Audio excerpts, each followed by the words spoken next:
I was mad that she just could not admit it to my face when her text was right. So you showed her, and then yes. Traci, you tried to deny it at first? Yeah, and I had already been talking to one of my best friends at work, you know, prior to that, like, listen, I really messed up and I'm really falling for this guy. I don't want to go into the relationship this way. Girl, you were really falling for a guy. You wouldn't be sleeping with another one. No, I'm talking about this was like after it had happened that I started feeling so guilty about it. The more that we had been together, the more, you know, time that we spent together, the more I started to develop. So feelings for Traci, him, I felt guilty about it. Traci, so why not just say, hey, Shawn, I want to talk to you about something? I don't know.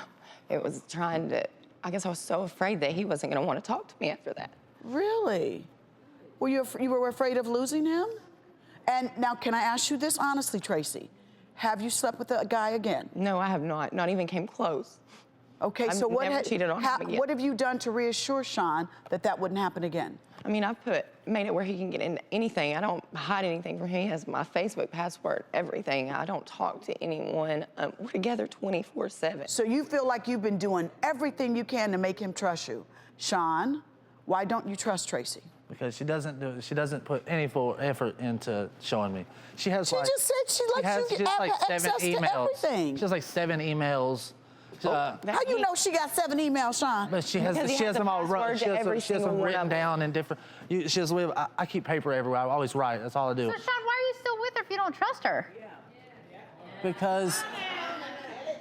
Because you know, people cheat for a reason. It's not normally just for fun. You know. So what do you think the reason was then? People cheat because they're insecure most of the time. You know, they need an uplift.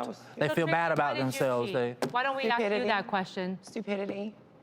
Stupidity? Yeah, insecurity, you know. Have you ever been cheated on as well? On every relationship I've ever been in. Every single relationship you've ever been in. So this is a norm for you.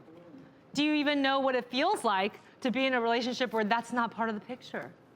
Okay. Traci, why are you so emotional, baby? Yeah. Look at Traci. I think she's why are you having so a rough emotional? time. Because of all the things that have been said to me from him and all the, I love him and I want to be with him and things are great besides that. And What things does he say to you, Traci? He calls me a whore. Ooh. He says that, Shawn, you say you got evidence that she's been cheating. Well, show me the evidence. Well, what is it? Tell me about it. I mean, and I do say things. I do say things I shouldn't say, but I take responsibility for them, and it doesn't make them any and better. then turns right around and says them again 5 minutes later. So why do you say them, Shawn? Why do you say them, Shawn? Let's give Shawn a chance. Because in the moment, I'm not really thinking about it. I get angry and I spat it out, but I always come back. That's why she said that. I always apologize. It doesn't take away what you say. You're right. You're right. do you apologize? I apologize every time. But then you do it again. When I get emotional and I'm It's a bad thing that you need to work on, for sure, right? It is, no Why doubt, do you for sure. think she's still cheating? Well, for instance, everyone cleans their house specifically, right? So when you come into your kitchen and your things are moved, do you notice it? I do. I do. Immediately, right? Right. Yes. Things are moved all over. There'll be, you know, everyone looks at their walls. There's handprints on their walls that will not be mine. They'll be smaller or bigger. There'll be clothes, like a pair of underwear that was found 6 months into our relationship in the closet. Female underwear or male underwear? Male underwear. Hold on, Traci. And then what, scratches on her body that Scratches on her weren't body. from your having sex with her? No, I'm not, no. Right, okay. All right, okay. So then what, you confront her about these things. You say, hey, what's going on here? And all I ever get is Underwear, I don't know. It's a bunch of I don't knows. That's a lot in your imagination, though. They're having sex all around the house with the handprints on the wall. No. Wow.